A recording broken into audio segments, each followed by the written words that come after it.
Сауат ашу 32-ші тақырып сөздерді буынға бөлеміз. 66-шы 67-ші беттер. Бірінші тапсырмаға назар аударамыз. Бірінші тапсырмада суретті бейнеленген заттарды атаймыз. Сөзде қанша дыбыс болса, сонша дөңгелек саламыз. Бірден олардың дауысты немесе дауыссыз екенін белгілеп кетеміз. Яғни дауысты болса қызыл түспен, дауыссыз болса көк түспен белгілейміз. Суретте жалпы кеме, әтеш, етік, доп, шар берілген. Кеме дегендегі ең бірінші дыбыс к. К ол созылмайды, ән айтылмайды және кедергіге ұшырайды таңдайымызда. Сондықтан ол дауыссыз. Дауыссыз бізде көк түспен белгіленеді. Дауысты, ән айтылады, созылады, кедергіге ұшырамайды. Сондықтан біз оны қызыл дөңгелекпен белгілейміз.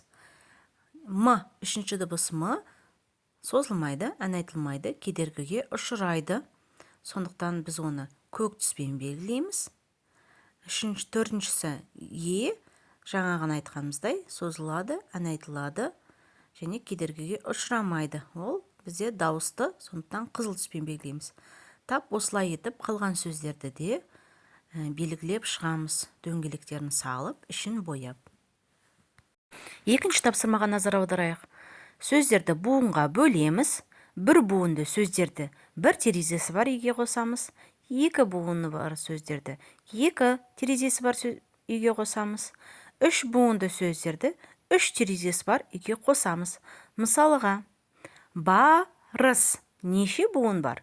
Екі буын бар. Сондықтан біз оны екі терезелі үйге қосамыз.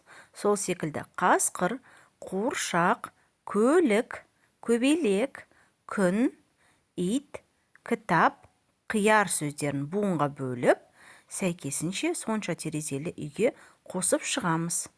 Балалар, бұл тапсырманы қарындашпен орындаймыз, қате жіберсек, өшіріп қайта сызамыз. Үшінші тапсырмадағы қол жаттығуын жасап алғаннан кейін, төртінші, бесінші тапсырмаларда бастырамыз. Барлық тапсырманы орындап болған соң суретке түсіріп жібереміз.